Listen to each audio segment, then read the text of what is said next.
Welcome to the YouTube channel Awakening with Apple Wang. I am your host, Apple Wang.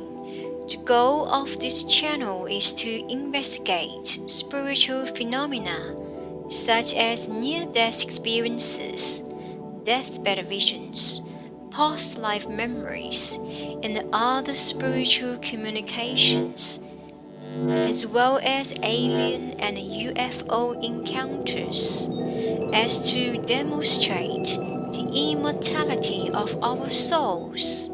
My intention is to bring you humanity, healing, wisdom, and answers through sharing some of the profound spiritual investigations and individual encountering experiences, thereby facilitating unconditional love and spiritual as well as universal consciousness. For more information, please visit my website www.soulregressionhypnosis.com.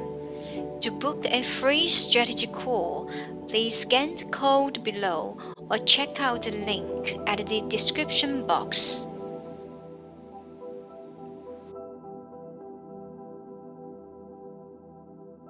Welcome, beautiful soul. This is episode 2. Today, my special guest is Shepherd Hoodwin. Shephered is a Laguna Niguel, California channel who specializes in the Michael teachings about how we set up for our lifetimes. Shephered has been channeling Michael since 1986. Shephered also does intuitive reading, mediumship, past life regression, healing, counseling, and channeling coaching, teach others to channel.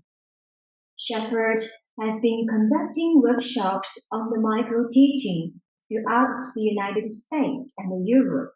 He is also the author of Journey of Your Soul, a channel explores the Michael teaching, the hilarious Enlightenment of Nitwits, the Complete Guide, and other 13 books. Welcome, Shephered, come to the show. Thank you so much for coming. It's a pleasure to be here. Wonderful. My first question to you is, who is Michael? Michael is the name of a channeled entity. Maybe before we go on, I should just say a brief word about what channeling is. Channeling is something that people have been doing under various names throughout recorded histories in virtually every civilization. And it's simply a way to access beings who are not currently in physical human form, to receive information, guidance, etc. from them. So I channel an entity called Michael, and Michael is the name of a group of 1,050 souls. All of them had a series of lifetimes on the physical plane as human beings, just as you and I are having now. They completed all their lifetimes.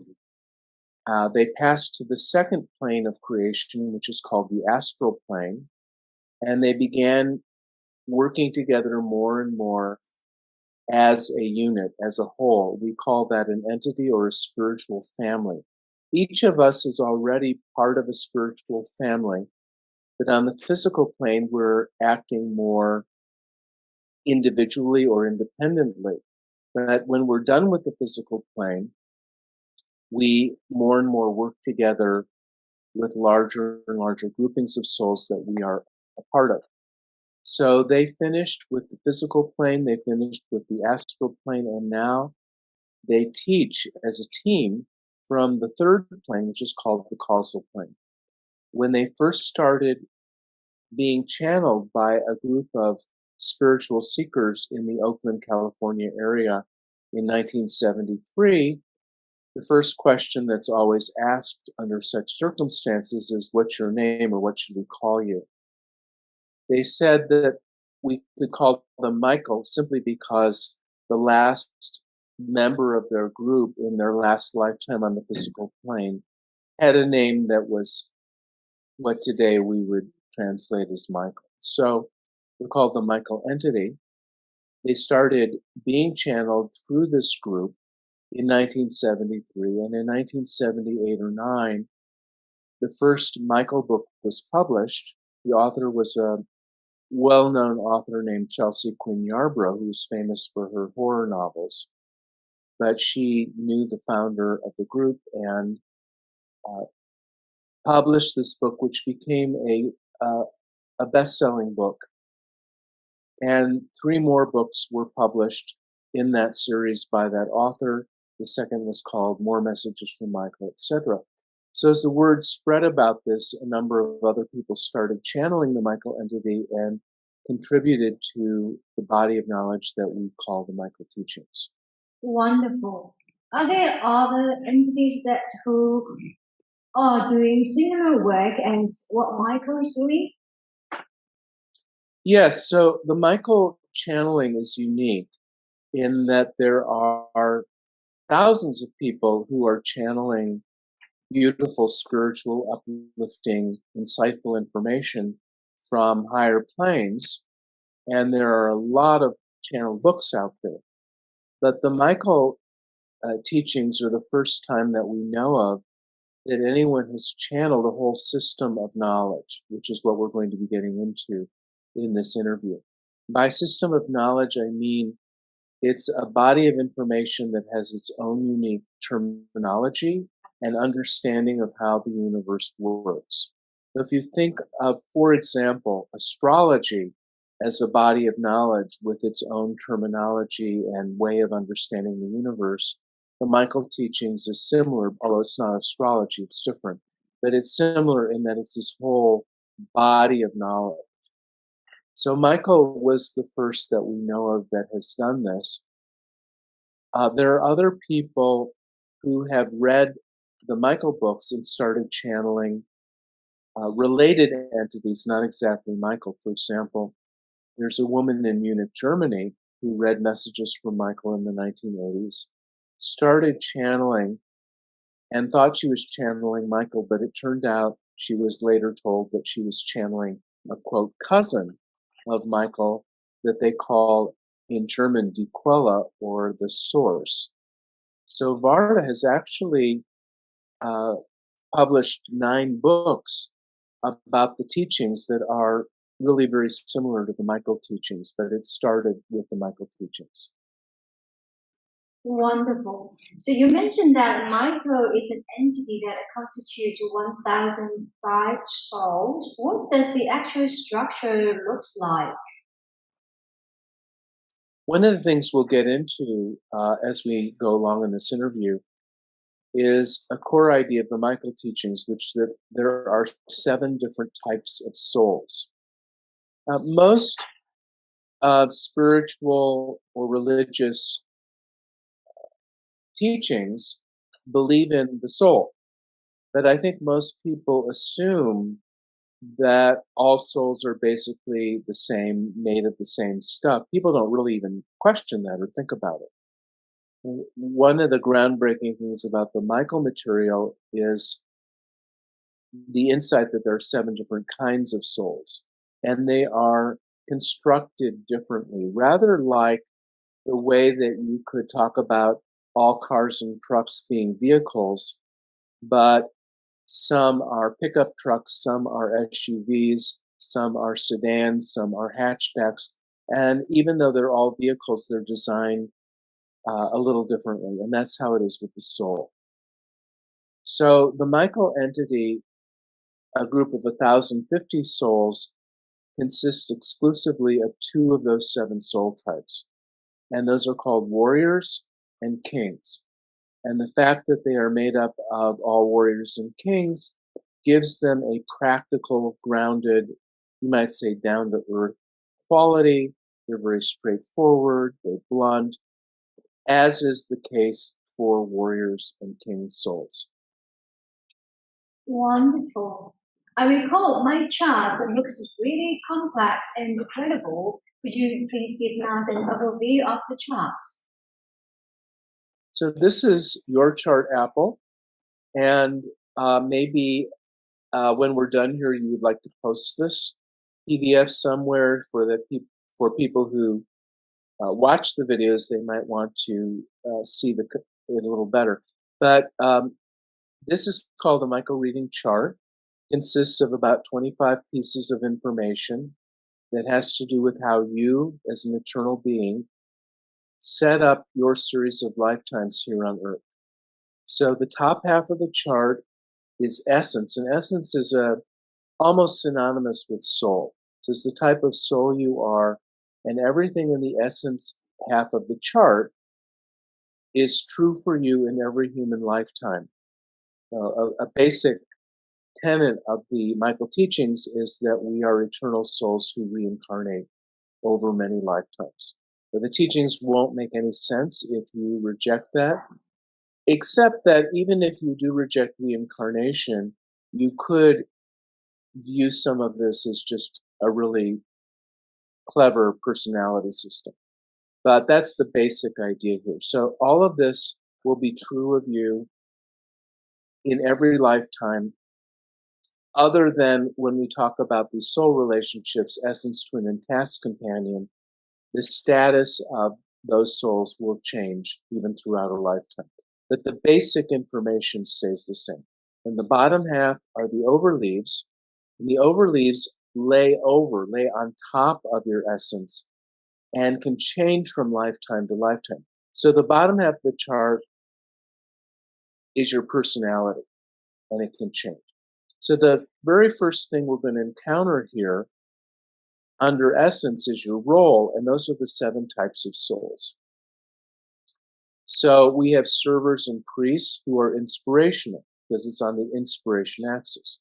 The inspiration axis has to do with the inner world, and all the traits on the inspiration axis here, these 2 soul types, server and priest. Down here, these overleaves, for example, the goal of reevaluation and growth. They all have an inner world or inspirational quality.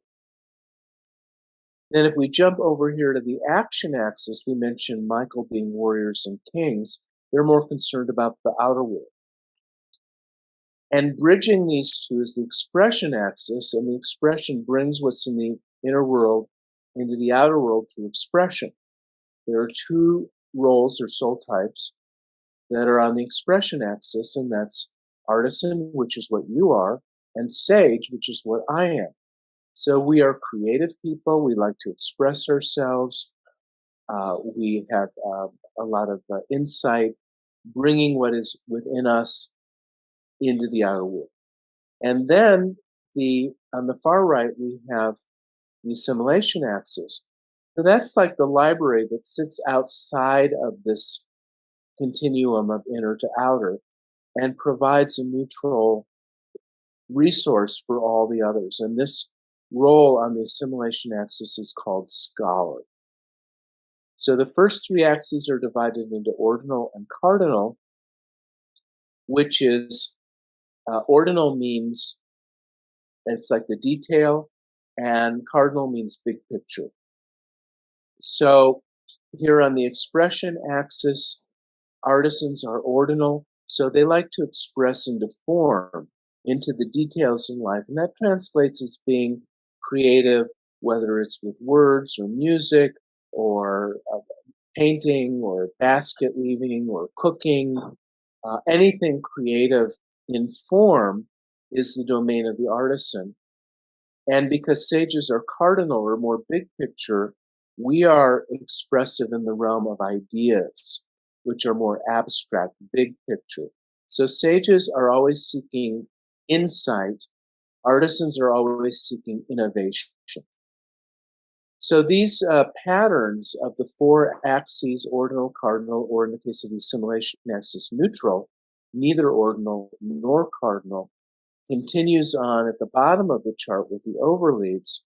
So these traits also are either ordinal, cardinal, or neutral. They're either inspiration, expression, action, or assimilation. Wonderful. That gives a lot of information of who I am. Do we use this as a guide for our work direction, for relationship guidance? What do people mainly use this micro chart for? Oh, it's so useful for understanding yourself, understanding others, understanding how the world works, understanding intimate relationships, because it gives you an idea of what to expect based on the way that you, as an eternal spark of the Tao, set up your time here on Earth. So let's say we go back to your chart here, which can stand in for everybody's chart. As you study the Michael teachings more, and there's my website where you can study a lot, shepherdhoodwin.com. There's michaelteachings.com. There are countless resources for studying the Michael teachings online. There are YouTube videos. I'm the author of 14 books, as you may mentioned in the introduction. My book, Journey of Your Soul, goes into great detail about it. There are a number of other excellent books. So you can study this as much as you want or as little as you want and still gain a lot of value from it. But one of the first things we learn when you look into, well, what is an artisan soul? You learn that you have 5 psychic inputs, and this is the only role out of the 7 roles that have 5 psychic inputs.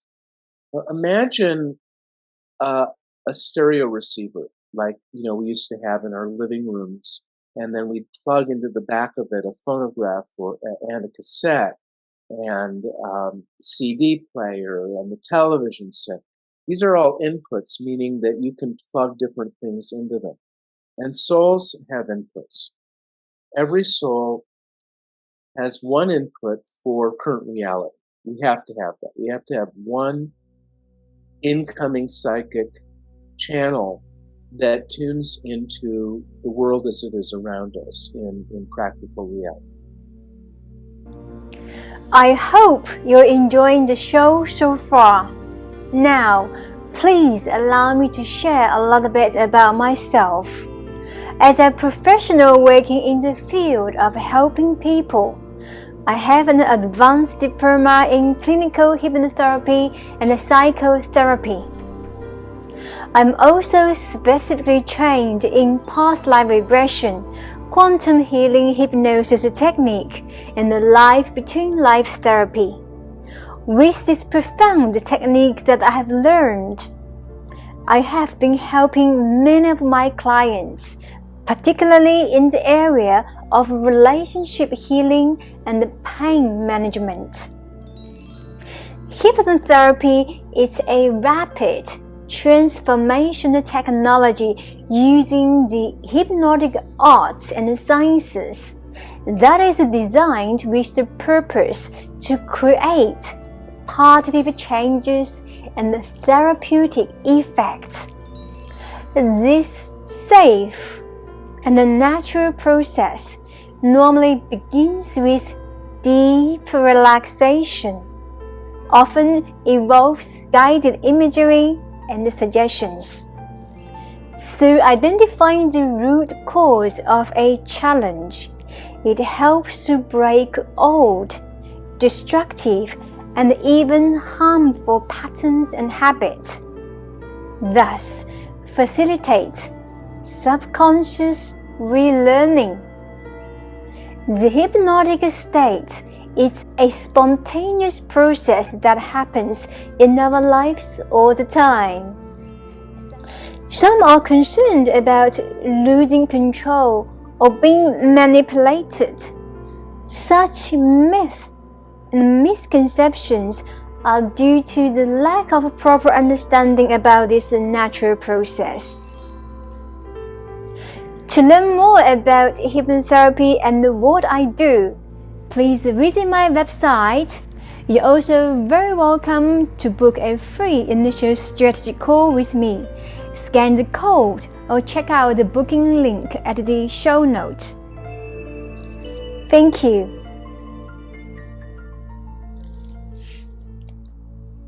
4 of the soul types add to that single input. Servers have a second input for the common good because they're focused on serving the common good. Priests have a second input for the higher ideal, which they're always trying to merge into current reality. Sages have 3 inputs. So as a sage, I can pay attention to my current reality. I can pay attention to you. And if we had a live audience, I could pay attention to them at the same time. And I wouldn't have a problem with that because I'm built that way. Whereas a warrior with just 1 input, they would have to switch back and forth really fast because they're not built that way. Now, artisans have 5 inputs, and that gives maximum creativity. So you can have 5 things going on in the back of your mind at the same time, and then they start bouncing off of each other and mix and match, and you get new ideas that way. Again, artisans are the only role or soul type that has 5 inputs. So there are pluses and minuses to everything you could talk about. The plus is, again, you have the greatest creativity of the 7 roles. The minus is that it can be overwhelming to have 5 pieces of psychic input coming at you at the same time. You might easily get overwhelmed. You might get spacey and forgetful. Since I know that you're an artisan, let's say we get to be friends over time, I know the challenges and the strengths that artisans have. So I observe you and I don't judge you for maybe being more disorganized, as many artisans and sages are, because I know that you have those greater inputs, and that can also give you your strengths. So it helps me to understand you. Also, artisans and sages are often attracted as couples or as friends because they share the same axis. So if I were advising you and you were saying to me, who would be my ideal mate? And I'd say, well, artisans and sages are classically attracted to each other. So maybe look for artisans or someone who has look for sages or someone who has a lot of sage qualities in their chart, because that will complement your artisan nature. So I use this information, knowing other people's charts, every day. It just helps me so much understanding how I operate, how other people operate, and also celebrities. You can observe celebrities and you can see their positive and negative chart traits coming up all the time. And it would give you some ideas about how to work with them, how to approach them, how to get along with them better. You know what they need versus what you need.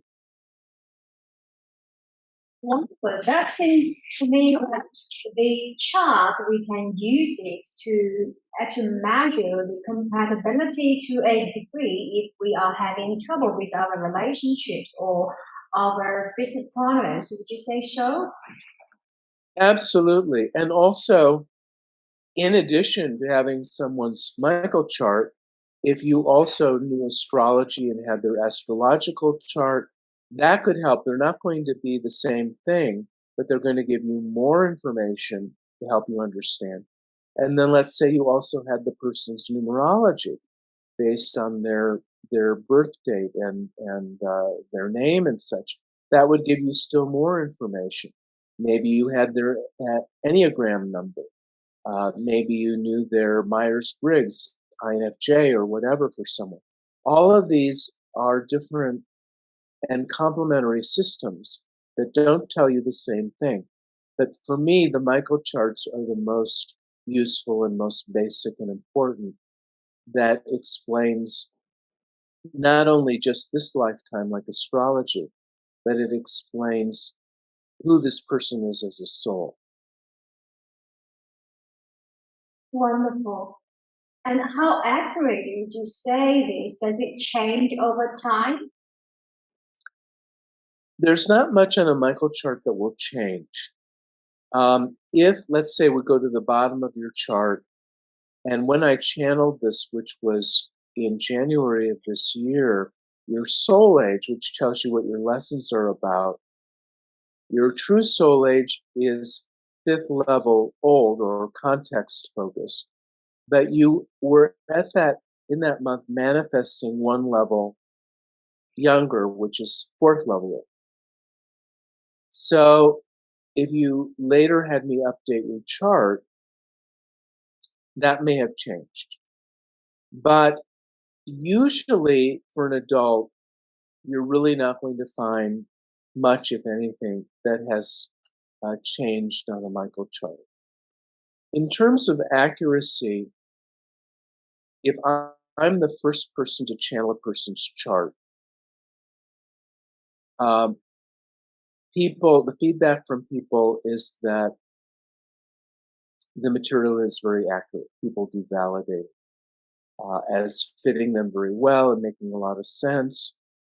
If someone isn't sure that something fits, we often find that they really didn't quite understand what the trait looks like in the real world and jump to some conclusion. So usually if they get to know the true meanings of things, they do validate it. Now, there's nothing in the universe that's 100% accurate all the time.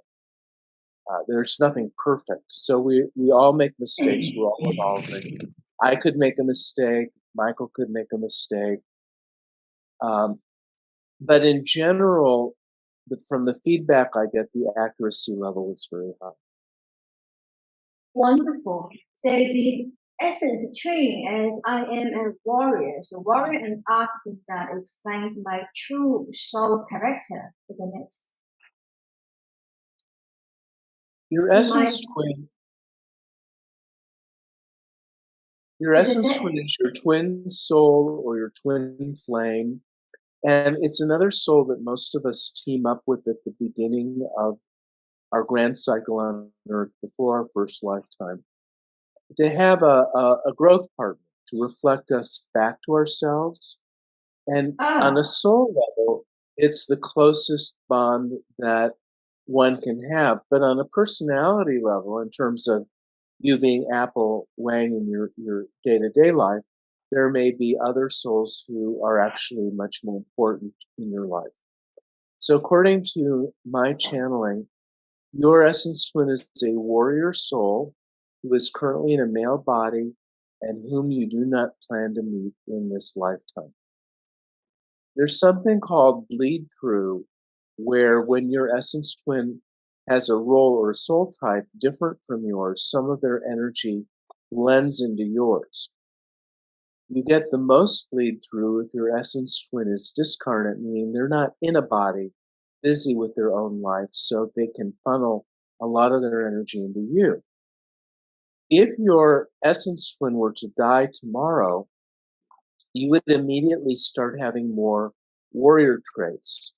And it would make you look more grounded, more tough, more work focused, etc. That may or may not happen while you're alive. But because this warrior male is someone you don't plan to meet, there's only a minimal amount of bleed through. So you get a little bit of the warrior energy blending with your artisan energy, but just not a whole lot. So it's not, at the moment, a super important secondary role trait for you. Interesting. So do we not really meeting our essence twin in this current life? What are the chances that we plan to meet or we don't plan to meet? What is the mechanism behind that? A lot of the charts I do indicate that the essence twin is discarnate, meaning they're not in a body and you're connecting with them only in spirit, which gives you a lot of bleed through. If they're on the physical plane, it will either say male or female, and it will say, this is a friend, so you have been close sometime in this life, or an acquaintance, like, well, you've met, but you didn't really notice each other that much, or you don't plan to meet. So you meet your essence twin on the physical plane in about 10 to 30% of your lifetimes. When you do meet, it can be very intense and involving. And so if you plan to be close to your essence twin, it may mean that then there are a lot of other things you won't do because you're so wrapped up in this relationship. That's why we only choose to meet 10 to 30% of our lifetimes. When you do meet, you're not necessarily lovers. You could be mother-son, you could be best friends, you could be enemies even. But whenever you are together, you get a special chance to learn some lessons because on a soul level, you're so intertwined, you can reflect each other back to one another. Wonderful. That's very interesting to know. So we actually plan to not meet for the better of our own development in that regard. So this warrior man could be 90 years old living in Alaska in a fishing village. It could be someone who's a year old and is living in the jungle of the Amazon. I mean, it could be anything. So everyone has free will, free choice, and you each plan the lives that you want to have. And sometimes it's convenient to meet each other, and sometimes it's not. And either way is fine. It's just whatever you want to do. If you wanted to be together in this lifetime, you would be. And so that is the soul home, soulmate, because it's not the same people that we would actually marry in this life. Right. So an essence twin is not the same thing as a soulmate. The soul craves variety. So it would be boring, no matter how much you love a particular soul, no matter how close you are, it would be boring to just keep being mated to the same soul lifetime after lifetime. You would stop learning. It might be very comfortable or maybe not, but in any case, that's not what souls do. There are some romantic stories about souls who meet lifetime after lifetime after lifetime. And that may be the case for some, but even for them, after a while, they're going to say, okay, need some variety here. See you later. And then you get to have lessons with other souls. But it will also mean, Apple, that because you have a warrior essence twin, you are going to be more attracted to warriors in general, not just romantically, but as friends, than the average artisan. Artisans and warriors are opposites. They're very different. Warriors are simple, straightforward, business-oriented, practical, grounded. Artisans are visionary, creative, up in the sky more. When they are together as mates, they may fight a lot because they see the world so differently. But they also balance each other. So the warrior helps the artisan feel safe, protected, and grounded. The artisan helps the warrior feel like there's fun and variety and creativity and surprises in life. Again, pros and cons to absolutely anything you could think of on the Michael chart. I see. That's brought me a broader spectrum of understanding myself. What about casting? What that is about? There are two main places on your chart where you can have secondary role influences. So hardly anybody is an artisan where everything else appears artisan. So let's say an artisan also had an artisan essence twin, so the bleed through would also be artisan, nothing new. And then 2 is the artisan number. So if all these numbers were 2, there would be nothing but artisan energy. That is very rare. Most souls choose to mix their color scheme, you could say, so that their secondary traits bring in other qualities. So you bring in a little warrior energy, again, more if your essence twin is discarnate. And you also get secondary traits from what we call your casting. And your casting is simply your address. It's where you are located within consecutively larger groupings of souls. So in your case, for example, in your cadence, a cadence is 7 artisans. You are in the first position. Number 1 correlates with the role of server. You can see that down here where server is bulleted and then it says 1. It's the number 1 position role. You also see it up here, inspiration ordinal 1. So that's all server. So we would say that you are a server caste artisan.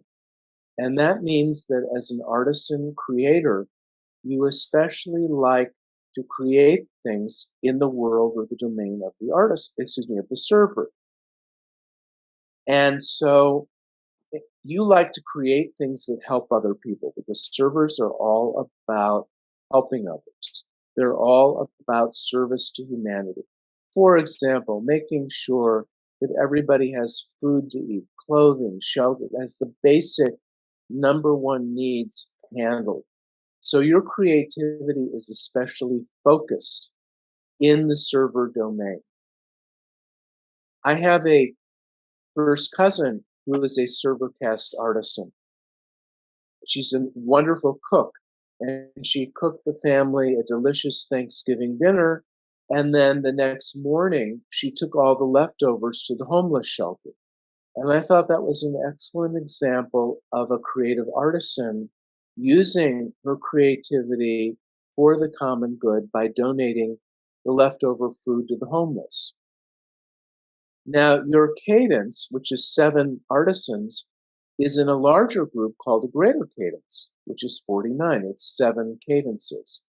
So they're like nesting Russian dolls. You have a smaller doll inside a bigger doll inside a bigger doll. That's how souls are. We're in a small group that's inside a larger group, which is inside a still larger group. And as we evolve, we reunite with these larger and larger groups.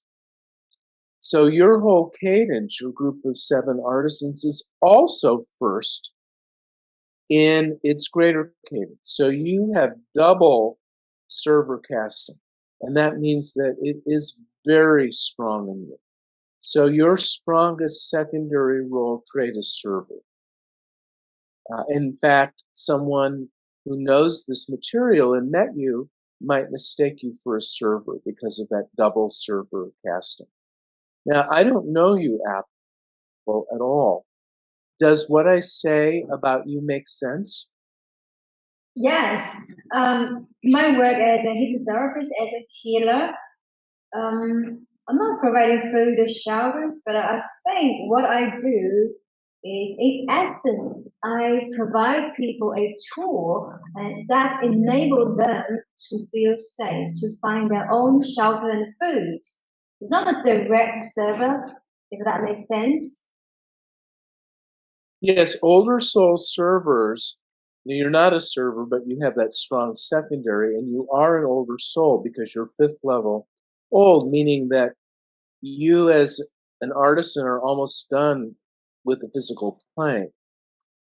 And the older soul servers do tend to go more into things like counseling and healing. And in fact, I mentioned the channel Varda Hasselman, who has written 9 books about similar teachings in German. And her name for the role of server is helper healer.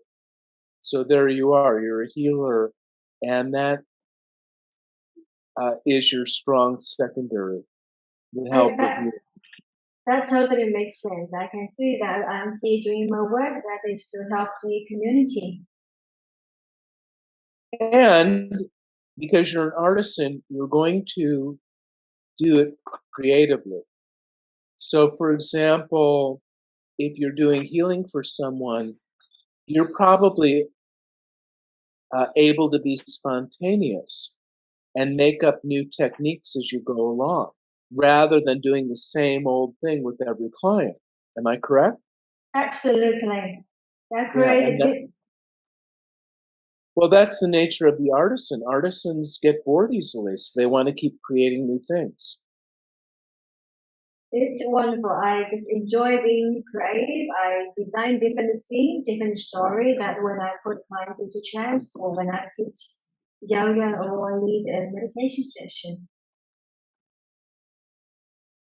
Yes, so you'll find with artisans and sages that we're spontaneous and we don't like to follow the old rules or structures. We like to make up new ones as we go along. And we like to have fun doing it, so we're playful. That's one reason artisans and sages get along so well, is that they can play together and laugh together. So even though you have that very strong server flavor to you, with your clients, you're probably also playful and fun and like to help them laugh and lighten up and maybe help them to be more creative themselves. Absolutely. That is something that I do enjoy doing with my clients. Now we can move down to the chart. I'm really interested to know a little bit about the soul age because it says that I am a level 5 soul, currently manifesting context 4. And what does that mean? And I remember that you did explain that an older soul does not mean that they're really, really old or not necessarily to be a good thing. Could you elaborate that a bit more? This program is produced by Zentopia Healing and the Soul Regression Hypnosis, with a mission to help individuals to awaken from their daily mundane lives. If you enjoy the show, your considerate donation is graciously welcomed. Please scan the code below for donation or check out the link at the show note. Like it, subscribe it, and please share it with your friends. You're also very welcome to leave a review. All of your support is sincerely appreciated. And here's my website, www.soulregressionhypnosis.com. You can also find Soul Regression Hypnosis on Facebook and Instagram. Scan the code below to book a free initial strategy call, or check out the link at the show notes. Thank you for watching. Please continue watching the rest of the video. Yes, Soul Age tells people what their lessons are focused on. That's why I have the word focus here. So let's say you as an eternal being in the Tao, in the source, in the all that is, have been thinking about what you might like to do in the universe, and you heard about this interesting planet Earth, and you thought, I think I'm going to go there and be a human and have a series of lifetimes there. So you choose then everything on the chart for your series of lifetimes and for each individual lifetime. In your very first lifetime, let's say you chose to be an artisan. In your very first lifetime on Earth as an artisan, you are just going to be focused on survival. Because you're brand new to the planet, you haven't been in a human body before, you don't know how it works, you don't know what the planet is like. So your lessons are really basic, they're fundamental. How am I going to survive? And we call that being first level infant soul, or being at the first level of the survival focus. So you'll notice here there are 5 soul ages: survival focus, structure focus, achievement focus, relationship focus, and context focus. There are actually 2 more after that, but they're usually not on the physical plane.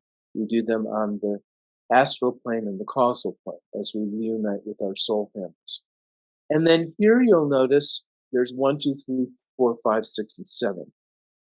So your first lifetime, your first level survival focus, and that may take 1 to 10 lifetimes to complete.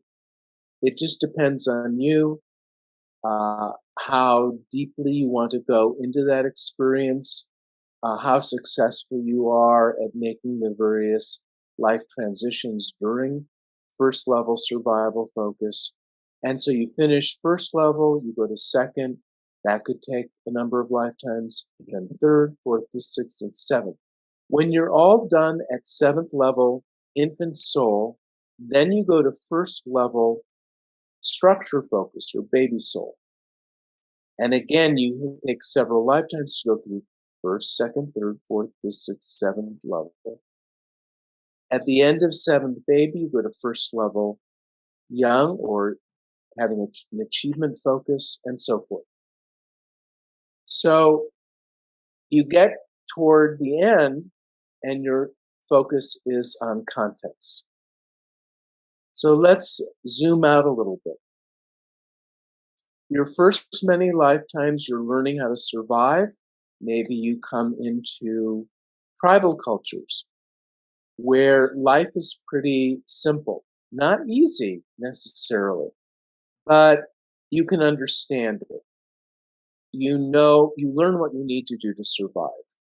Maybe you are on a beautiful island in the South Pacific and you learn how to fish to eat, and you pick fruit off the trees, etc. Life is simple, and you're getting used to being in a human body and getting comfortable here.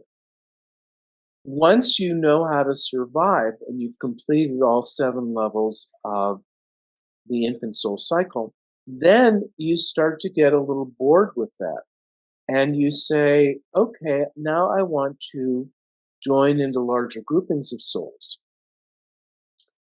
And so you maybe, instead of living in a little tribe, you move into a town. And you're getting to be a part of larger systems and understanding systems and understanding how to create a civilization. You start learning things and so forth. At this point, you're still pretty young on the planet, so you still want to keep it fairly simple, but things are getting a little more complex. You're learning how to follow rules, create rules, etc. 7 levels of this, and you're feeling like, okay, the outer world is pretty understandable to me. Now I want to achieve as much as I can with this. And this is the time of then moving into more complex environments, maybe cities, where you build larger things, maybe you build large buildings, and you want to succeed in the outer world. You maybe want to become the top dog. You want to become the leader of your country, or head of your church, or whatever, because you're strengthening your muscles. You want to learn how to be powerful and successful in the outer world. At the end of the young soul cycle, and when you've all done at 7th level, as a soul, you now know that you could be born into almost any situation, and you would know how to make a living, you'd know how to survive, you'd know how to find success. You will have developed those abilities, which are obviously important to have. Once you have that developed, then you become more interested in your inner world. You want to know who you are. You want to understand better what you feel. So this is a huge turning point, going from young to relationship focused with the mature soul age. Not only do you want to go deeply into self, but you want to go deeply into relationships with other people and understand them. You want to know what makes them tick. So the emotions become more important. Feeling becomes more important. And this is the time of greatest artistic accomplishment. The archetype of the tortured artist because you're trying so hard to understand the inner world and all the things that you maybe didn't pay attention to in past lives happens here. Once you're all done with that, you finish 7th level mature, then you say, okay, I understand my inner world and I understand other people pretty well, and I'm pretty good at relationships. Now I want to see how I fit in a larger context. So yes, I know there's you and me, but what about you, me, and the universe? Or you, me, and society? So it becomes more philosophical. You step back from things, you become more detached, and you're getting into more of the big picture.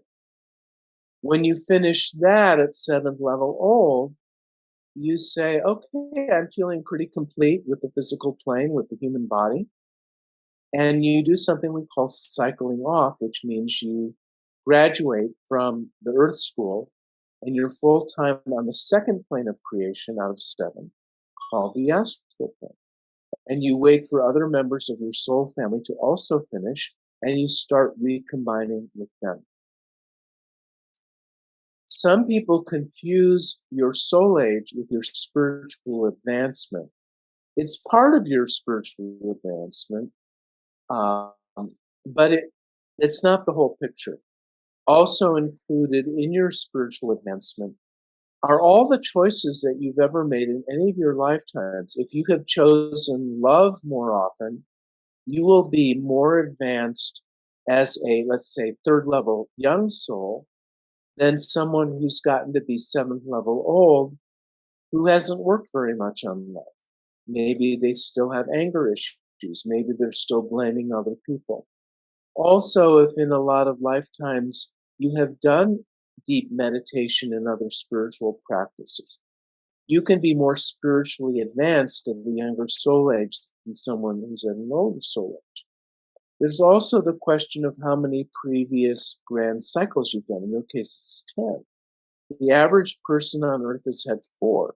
There are people on Earth who have had 0 grand cycles. So this is the very first time that they've played this game of coming to a planet and taking on a life form such as a human form. So even if they're 7th old, if they don't have any previous experience, they're going to do this planet in a very simple way. On the other hand, if you've had 19 previous grand cycles, which is the highest we know anyone on Earth has done, then even if you're a baby soul, you're going to have a lot of layers in you because of all that previous other planetary experience. And it even works with how old you are in this life. If you're 75 years old and you've lived a good life, you've tried to be kind to other people, you've tried to learn from your mistakes, that's also a valid kind of age. So even if you're a younger soul, you may have wisdom that comes from having learned a lot from the lifetime that you've lived. So there are really, on this chart, 3 kinds of ages. There's your previous cycles, your soul age on this planet, and how old you are in the body. So the cycles means that the lifetimes a soul has lived before Earth's time in other space, planets, and systems. Is that correct? Right. It makes me laugh a little bit where people are always wondering if there's intelligent life on other planets.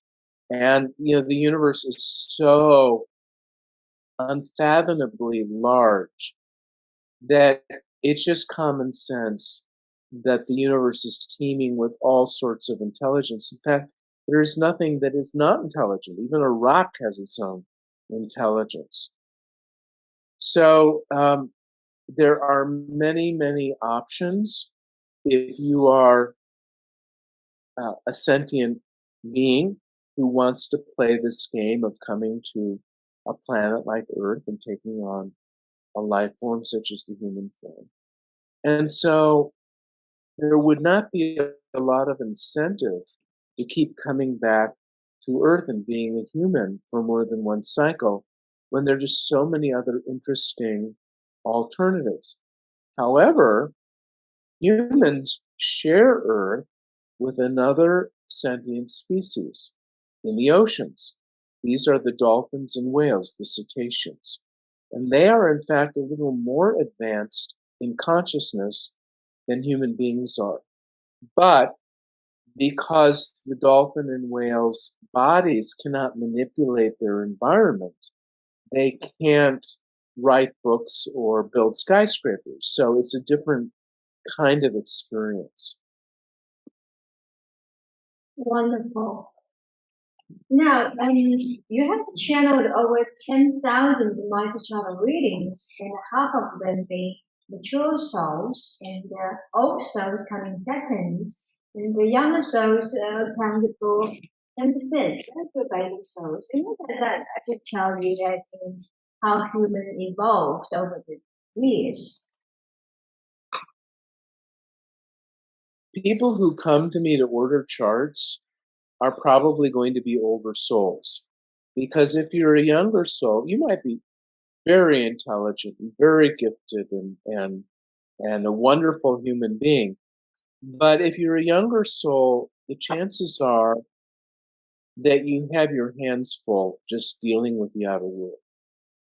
So it's much more likely once you become a mature or old soul that you would be interested in something like the Michael teachings. It's also a lot more likely that you would have 10 or more previous grand cycles because you don't need to just stick with the most basic parts of being a human. So the people who come to me to order charts tend to be older and more experienced, and they are going to tend to be with other people who are also older and more experienced. Not always, but it's more likely that they will order charts on their friends who are similar to them. So that's why I have more mature and old souls in my charts. But the average for humans is late level young. So the average person on Earth is a young soul moving toward maturity. Do you think that if two souls' home addresses are close, or they are in similar cycles and Earth ages, would they have better relationships? Yes, but I wouldn't generalize too much about that because there's so many different items on the chart and off the chart that would contribute to compatibility or a lack of compatibility. I have a book out on that subject called Why We're Attracted, and you can see it on my website under the books tab.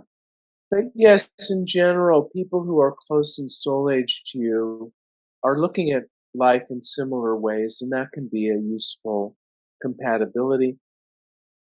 On the other hand, if you're an old soul who's not very grounded or organized, and you're married to a young soul who's always pushing you to achieve and make money, that might be a source of friction, but it might also help you get more balanced. That makes sense. In the chart, there's a section called Cauldron Entity indicates the soul home address. Is that a way that we can find our soul family members on Earth?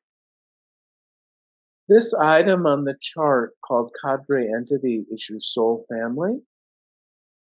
And so you, Apple, are in Cadre 8, as Michael numbers it through me. In the fourth entity or soul family in that cadre, cadre is simply 7 entities. An entity is your soul family. I mentioned that Michael is an entity of about 1,050 souls. That's average. The average soul family has about 1,000 souls, maybe more. So if you want to know who else is in 8-4, you would either have ordered charts of friends and other loved ones, and if it says 8-4, then you know that you're in the same soul family. If it says 8 something else, like 8-1-2-3, etc., then you know that you're in the same cadre, but not in the same entity. And then if this number isn't 8, but it's 13 or below, they might be in your same cadre group. So I'm in cadre 3, entity 2, and you and I are in the same cadre group, which is 12 cadres. And that's also called an energy ring. Now there's a handout, which is on my website, and it also comes with every chart that I channel, that is called Entities, Traits, and Celebrity Members. Now I'm going to show you how you would look this up here. So I opened the PDF, Entities, Traits, and Celebrity Members, and I did a search for 8-4. So here we scroll up. Cadre 8 in general is in the 8th position in its cadre group 2, and everyone in cadre 8, which is going to be over 7,000 souls, in general, is characterized this way: organizes activities that cohesively bring people together. Do you find that that's been a bit of a theme for you? Probably. I think the healing work that I do have a meaning to bring people together. Now, your entity, the group of 1,008-4, is characterized this way: builders of infrastructure and monuments that impart a sense of cohesion for communities.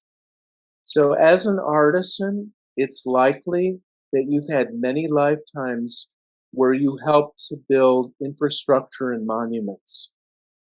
Maybe designing them, maybe doing the work on them themselves, maybe providing art for them, something that would bring communities together, maybe building the town square, having beautiful fountains, meeting places, churches, that sort of thing.